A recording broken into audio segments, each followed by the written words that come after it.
Alwyn Poole, yesterday the government announced the settling of the teacher pay settlement. Now, you know, I've scathing this year of the amount of learning that has been sacrificed and sabotaged by particularly secondary school teachers in our schools as they've engaged in, frankly, old-fashioned and atavistic negotiating tactics and using children as pawns to pursue their own avaricious ends. So I don't apologise for that, and I don't reconcile from that. Not reconcile. But the matter was finally handled by both the PPTA, who are a traditional cloth cap union really in lots of ways, and the government agreeing to independent arbitration. And I mean, it was as funny as a fight and was so predictable that the independent arbitrator, I mean, it was sort of like, are you joking? Would actually arrive at a midpoint between what the PPTA was claiming and what the government was offering. And yesterday that was confirmed when the government said that they would accept, and the PPTA as well, that teachers would get a pay rise of 14.5% by December 2024. So that's still 18 months away, roughly, isn't it? Which sounds pretty good, but anyhow, it was going to cost, now, because of relativities within the sector, and this is good old cloth cap trade unionism working again, that teacher pay settlement with secondary school teachers will also be extended through to the primary school teachers who happen to do who must be sitting there going, oh God, we haven't had to lose any of our kids to action this year, and we still end up with a settlement. This is going well. And also early childcare workers, sector educationists as well. Kindergarten, I think. I don't think it relates to I don't know if it relates to the private sector or not. We'll find out in a second. And the total cost of it is $4.4 billion. Now, in the fine point yesterday, as it was announced, Jan Tinetti, the Education Minister, noted that I'm not sure if they'd budgeted for any of this, but to fund this, there would be cost savings in the education sector unspecified. To talk about this and related matters, we are joined by our education commentator, columnist and former principal as well, Alwyn Poole, and he joins us this afternoon. Alwyn, welcome to the show.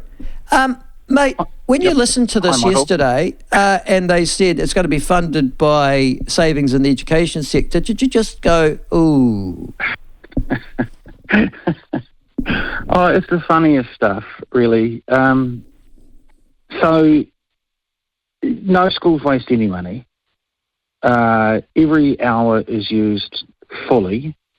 The holidays aren't really holidays. Everyone works during them. There's no money. I mean, I think of that school in Esk Valley who were promised a $20 million revamp, and somehow I think the floods mostly missed them. But they're sitting there with $4 million of the work done, and the ministry now saying they're not going to do any more. And all of a sudden, Jan Tinetti can find all of this money out of the current budgets. It's the strangest thing. And you're right, of course, independent arbitrator found a midpoint. But these clowns have been negotiating since May of 2022, and they couldn't get there. So what odds for our kids? Yes. The bit that I don't quite understand, Owen, you know this much better than I may, is the money that's going to be paid out. Yes. Do we actually know if any of it was budgeted for? Of this $4.4 billion sort of generic number that's been knocked around yesterday, or some of it, or do we know any of that? I don't know all of those details, but clearly not all of it was. Otherwise, they wouldn't have to be saying, well, we're going to fund it, or a significant amount of it, out of current vote education. And so it will be really interesting to see where that comes from, because is that for kids with high needs, because that's an expanding thing? Is it Is it, pulling back some of the, attendance officers? Where does it come from? I mean, clearly things are the obvious one, but that's all that Labor has been announcing in the last, couple of years. Bricks and mortar, we're spending money here, we've got new classrooms there, we're doing this, we're doing that. So I just hope the pressure stays on them to say, actually, where are you getting the money from? That's one side of it. And the other really interesting thing that came out very recently, and there's a heck of a lot more detail to come, and I'll do quite a bit of the data work on that, is the Levers results from 2022 have just been released. And they're the important data set, not the data set that comes out in February and March. I mean, that's important for some people, and that as a parent you can see how your child did. But the Levers data tells you how our system's going and how your school did. And that's appalling. Every metric is a significant decrease on 2021, which wasn't that good anyway. And yet these teachers are getting this remarkable pay rise. So you're asking, well, what are you rewarding, basically? Well, I'm saying surely it has to be tied to achievement. Guys, the system's in trouble.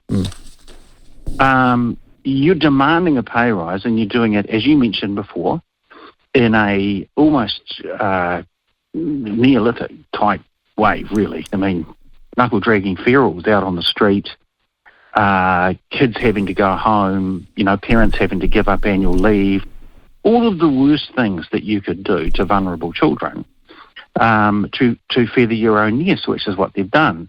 And yet no one from the unions has said, and this is how we will improve things because it's not going in the right direction. I listened to a PPTA spokesperson yesterday in an interview. His name is Paul Stevens. You might be aware of him. And I know of him. Yeah. Yeah, and when the question was posed on Radio New Zealand of him, will this settlement make it easier to recruit and retain teachers? He said yes.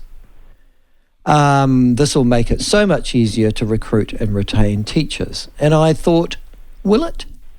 I mean, you're still going to get, if he was talking about teachers hopping across the Tasman where they can get more money, they can still get more money than this after that, can't they?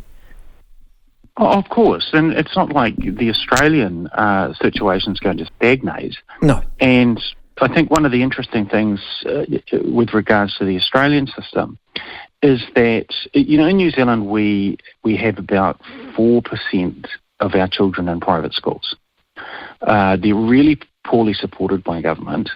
The pool of money from government for private schools has remained fixed, I think, now for about 12 years. And so every new child that goes into the private school system, that tiny bit of money gets divided up even further. So it's ridiculous double taxation for anyone who's got a kid in private schools. In Australia, it's around 40%. Plus, the other aspect of that is that they have got the 5 states who compete amongst themselves. And so it's not only are you going to teach as a New Zealander, are you thinking about going to teach in Australia? It's like, which state? Because all of those states are looking to make significant progress. So I don't think this will have very much to do with keeping people here. What a good teacher wants to do, first and foremost, is do a really good job. And if the current teaching environment in New Zealand isn't conducive to that, a little bit more pay won't make that much difference. And you're still continuing with the problem. And one of the significant problems is that a lot of the young people who are coming into teaching, be it primary or secondary, have got very little life experience. And yet we've got this quite significant pool of people who may be able to come into teaching if we were innovative about how we brought, say, 35 and 40-year-olds into the profession. But at the moment it costs them a year's pay, and that's simply not going to happen. There is no innovation and no forward thinking from the current ministry, the current minister, the Prime Minister, or the teacher unions. No, so in other words, this is just not going to make much difference. Indeed, have you even seen that it's not such a good deal anyhow? I've seen on David Farr's Kiwi blog this morning that someone has done an analysis of it and said, well, in actual fact, the 14.4% won't actually compensate you for real inflation. So given that it's meant to be over 3 years and inflation's running well ahead of that, the teachers are actually slightly worse off than if they'd been compensated for inflation. Yeah, and I think that would be accurate. You know, it became a habit, I don't know, 5 or 6 years ago in government where, you know, instead of saying, hey, it's a 4% pay rise, they would put this thing where they go, it's a 14.5% pay rise, and so you go, wow! Yeah, over 3 years. And you go, over 3 years. Yeah, that's right. Yeah, it's not so flash. So I mean, it's a bit of window dressing, and I guess the teacher unions have to talk it up because they're the ones that were involved in the negotiations. So they don't want to say to their members, guys, we let you down, but they have. And the minister's going to talk it up, of course, because nothing's ever their fault. But as I say, you couple it with the data, and I mean, just a couple of examples. So compared to 2021, so OECD, etc., says that level 2 NCA, which you and I know you should be able to get tripping upstairs. It's not a difficult qualification. But only 75% of our school leavers now get it. That is a 4.1% decrease in 1 year, 2021 to 2022. Can I ask another question? Sorry. Okay, carry on. So carry on. Don't. Oh. Well, no. I was just going to say how significant that is. Māori school leavers, it's gone down by 5.1%. Yep. And these are the kids that Labour and particularly the Māori caucus would say that they stand up for. And they're just letting them down. NCA, though, itself is a troubled examination now too, isn't it? Because there is a general acceptance that it needs serious structural reform and that it hasn't worked out to do what it was meant to do. Mm-hmm. My son is at a school just now that is a faith-based school. It's a Catholic school that's decided next year to ditch NCA in favour of Cambridge. Right. And I immediately went, that's an interesting policy decision. And I looked up the number of schools that are offering Cambridge in New Zealand and seeing that number is increasing. And I guess there's also other private schools that you've mentioned that go down the International Baccalaureate way and things like that. Do you expect to see more schools making those sorts of choices? Because I wouldn't have expected, to be perfectly honest with you, his school's Board of Trustees principal to make that choice because, well, it's a big decision, but they've obviously said that for the future of their children, I think the school roll is only about 500, but nevertheless, we're going down the Cambridge route because we think it'll equip our kids with a much better education than NCA. Do you expect to see more schools make that decision? Yes, I do. I think there are many issues with NCA, but at present, you can kind of go, if our school is offering level 2 and level 3, then it is still internationally recognised. It is a pathway into tertiary study, although, again, one of the stats is that 2020 to 2021, we had a 5.6% decrease in kids going into tertiary education. Now, so again, what you're saying is, well, when we need the highly skilled people, we're going to have to get them from overseas because we're not training them in New Zealand. And so I guess, and the other thing around NCA is a lot of schools are now ditching level 1, and it's taken the government and the ministry an age to bring in the improved literacy and numeracy, what they call co-credits. And plus you've got this terrible flux going on with what they call the curriculum refresh. And people looking at it, I'm sure your son's school has looked at, say, the relationship and sexuality education and gone, for goodness sake. Well, I've got a little story to tell you about that, Alwyn. But remind me, please, will you? And the science curriculum. And so I'd imagine there's a lot of pressure out there in society for parents going to schools and saying, look, we've always been confused about NCEA, but now we're not only confused, we're deeply worried. So what are the alternatives? So a lot of schools doing Level 1 NCEA. I know Tauranga Boys, which I taught at, got some affinity with. They are moving into Cambridge, I understand, and looking at what they do, particularly in Year 11. So, yeah, I think it's a big shift, and it will be interesting to see what National and Act begin to telegraph on this stuff, because it will be important for them. They cannot afford to just tutor around the fringes, because the system needs a lot more than that. But, I mean, the thing that frustrates me as a parent, but also I think is extraordinarily upsetting as a country, is that you don't have a credible qualifications framework for our secondary schools, for compulsory years, for the last 3 years of the compulsory schooling system. Now, I can't believe any other country would go, well, it doesn't matter, just take off and go and do Cambridge, or take off and go and do the International Baccalaureate. You know what I mean? Yeah. I mean, first of all, there's 3 different qualification criteria that you've got, or networks, or credentialing networks. And then, which is the most important, and how do they all interrelate to each other, and is there going to be any consistency? How do you make the comparison between NCA Level 3, for example, in Cambridge, or International Baccalaureate, if I'm an employer or a parent? It's just wrong, isn't it, Alwyn? It's certainly highly confusing. And of course, the ministry have got no motivation to improve that, because NCA, between themselves and NZQA, which, don't forget, is led at a board level by Tracy Martin, former New Zealand First MP, who herself doesn't have a tertiary qualification. Now, I don't care if someone hasn't got a tertiary qualification, depending on what they do, but the head of our NZQA, our qualifications authority, doesn't have an education at that level herself. Well, that's painfully obvious when you talk to her. Bizarre. But she's, at the end of the day... You don't talk to her, she yells at you. That's true. That's absolutely right. And so you've got a situation where we've got no credit at that level, although there are some good people on that board, and I think of Roger Moses, who is absolutely outstanding. But they're not motivated to put clear information out there about the 3 qualifications, because they're only interested in one of them. And so once again, all of the families are left to languish and go, well, hang on a sec, where can I get this information? And it's not obvious.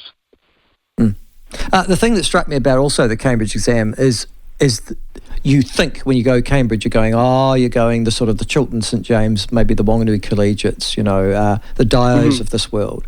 No. We're talking about Hastings Boys High School. We're talking about Western Heights and Rotorua. We're talking about Wanganui High School, a decile 5 co-ed school, Southland Girls, Christchurch Boys, Hamilton Girls, Hillcrest High School. These are not anything other than mainstream schools. Yeah, and I'd give some credit to those schools, because some of them have been languishing under the NCEA type model. They've found it's failed to engage a lot of their kids, even when they've made it as nice and fluffy as possible. And so I think they've gone, you know what, we need to harden up. We need to provide something that's a lot more rigorous, and we need to teach towards it in a very structured, rigorous way. And so, as Sean Fitzpatrick would have said, full credit. Now, thinking ahead, obviously education's a bit of a battlefield, but it's not the battlefield for this coming election. I think cost of living is obviously going to influence a lot of people. The general view of sort of, wokeness, sort of the culture wars aspect of it and things like that. Education curriculum, though, is a sort of a part of that, isn't it? Because, can I give an example?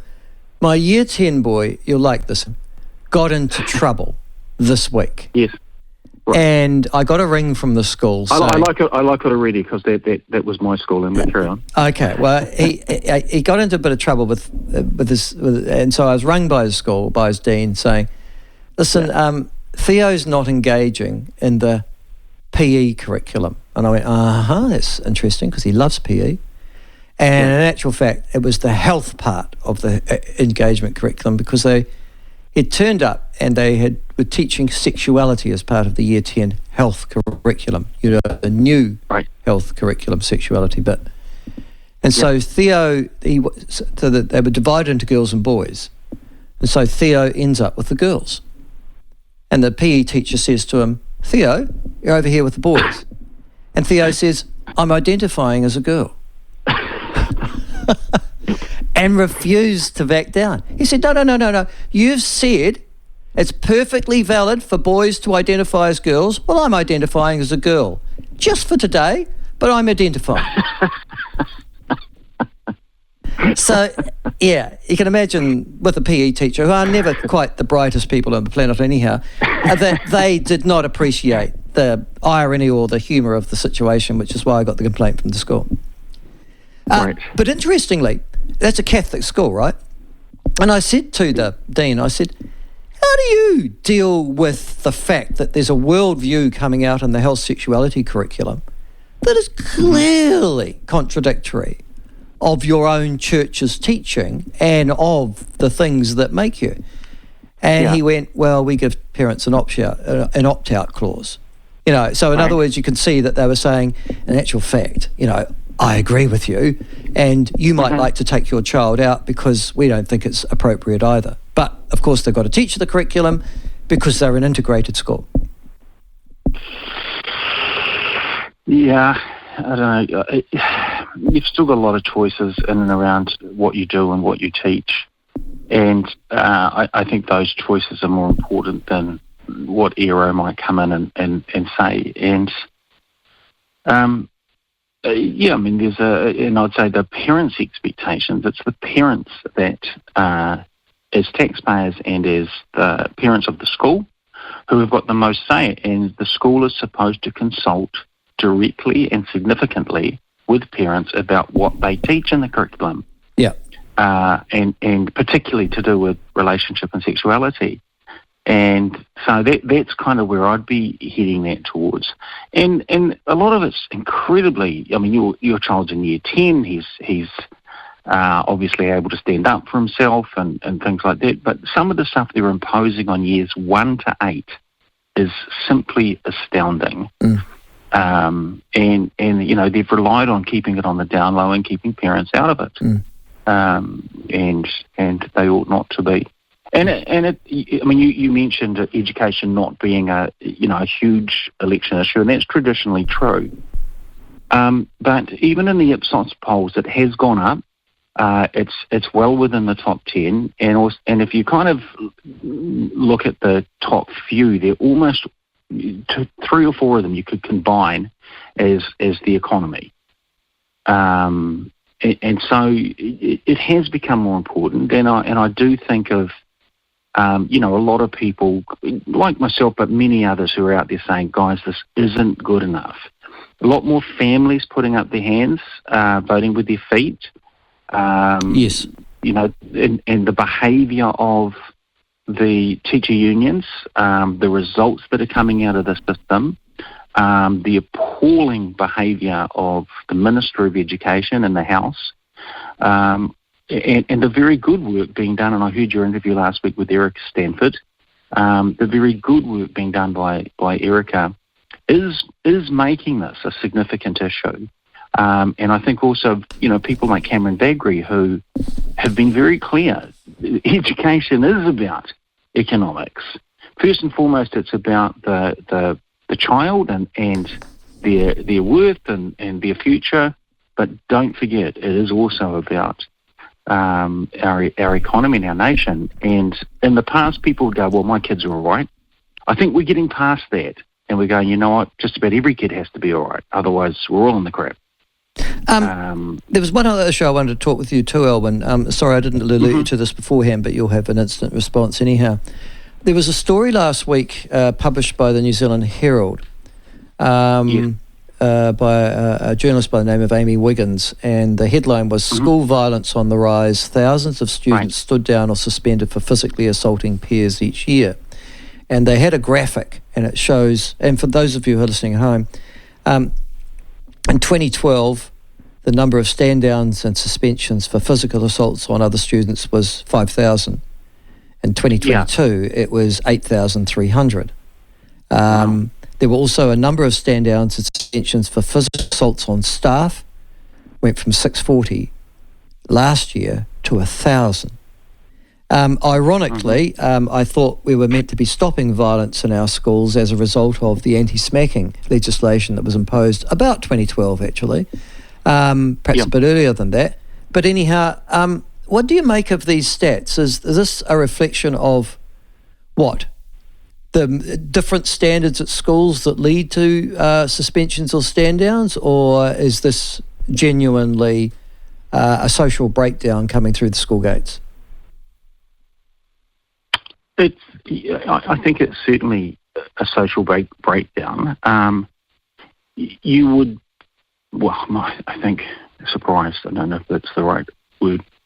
The culture of, I think, youth violence is significant, and kids solving their problems through physical aggression, or kids not having been taught the skill sets where if they're confronted, what's the level of restraint? And it's hard for a kid if someone thumps them not to thump them back. But I think we're in a situation where a lot of kids just keep thumping. And other people come in. There's a heck of a lot of peer pressure on that fight. Now, it's not new. I mean, you and I both went to that incredible school in Wanganui, and there would be once a week at least when I was there. There would be a fight, and everyone would circle round and yell out, "Fight, fight, fight!" And eventually a teacher would wander over and take life into their own hands by trying to separate the antagonists. But it wasn't being filmed. It wasn't put on YouTube. There wasn't or Facebook or wherever. There wasn't the kind of the copycat mentality. Yeah, yeah, and all of that kind of stuff. Yeah, and the level of violence. I think it happened. I won't name the school just in case I get it wrong. But one of the things that happens amongst some of the Auckland schools is that kids will be on Facebook or Instagram or wherever, and they will provoke children from other schools, and they'll arrange a meetup. And at this one school, I think around 18 months ago, all of the kids got on their train, and they had weapons and stuff stuffed up their shirts and in their bags, turned up at this other school, and the kids they were supposed to fight had done a runner. So what they did was they just beat up anyone who came out the gate. One kid was stabbed. A teacher had to, genuinely put their life in their own hands and go out and drag this kid back through the gate. You've got this level of violence that is happening. But once again, you've got politicians and school leaders and all sorts of people who don't want to be in public about it, because if you schools, when they're in the news for violence, they feel it. And so you kind of have this hush-hush mentality rather than a collective. We need to work out how to solve this.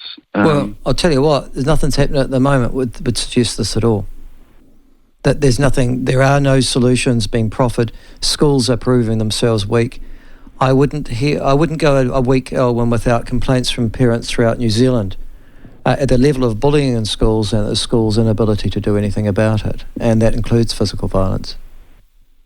I agree, and it's one of the reasons why we've got 10,000 kids not in school anywhere, not enrolled.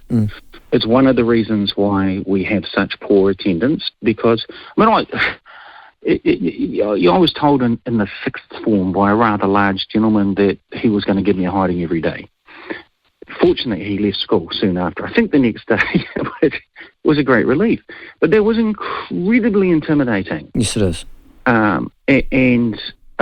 It's irrationally intimidating to a kid. You try and tell him not to worry, he probably won't do it. Yeah. But he only needs to do it once. Exactly. And so you got a lot of kids who won't go to school because they've experienced violence, they've experienced verbal intimidation.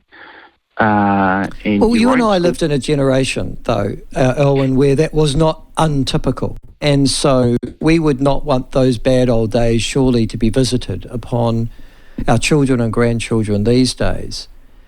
I guess... No, of course not. And so I expected, ironically, I'm shocked by these figures because... Yes. You're absolutely right in one aspect, and there's a lot of people, we talked about the ghost children, the generation that have left after COVID and aren't coming back. Many of those would fit the definition of probably coming from the mean streets, so to speak. So they're out of these statistics because they're not attending those schools, but these statistics for last year are breathtaking nonetheless. Huge amount too of anxiety. So if a kid's anxious about going to school and they go to school, and even if they're not victims of intimidation or violence, they observe someone else being a victim. When you are full of anxiety, you're going to apply that to yourself anyway, and you're going to feel it, and so you're going to stay away from school. And if you do attend school, you are going to be in so much flight and fight mode that you're not going to be learning anyway. I think one of the big differences between then and now is that a lot of the fights or aggression or violence, say 20, 30, 40 years ago, was almost spontaneous. You'd walk past someone, they'd call you a dickhead, you'd go, oh, what? And, next thing there'd be sort of handbags or whatever. Now a lot of it is pre-planned. Someone's been antagonising you online the night before. You've told them you're going to front up tomorrow. I think kids are much more likely to carry a weapon of some sort, and much less likely to stop. And these are really serious issues.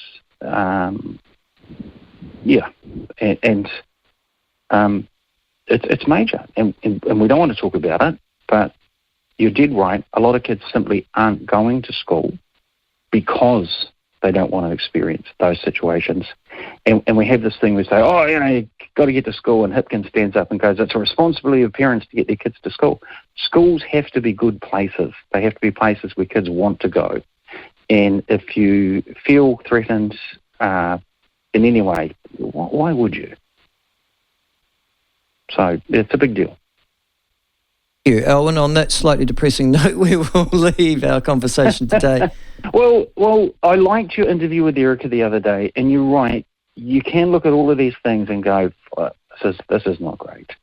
But the fact that we are recognising it, and we've got someone who's going to move into leadership who sees it, and she won't be perfect, and, there'll be times where maybe you and I will talk or say, I'm not quite sure they've got that right. That's cool. But her intent will be very strong, and I think she'll make a difference, and I think she'll be well supported by her cabinet. Right. Not that she's the Prime Minister, but you know what I mean. Yeah, I do. Thank you, Alwyn. Nice to talk to you again. You have a very good rest of the week. Enjoyed your company.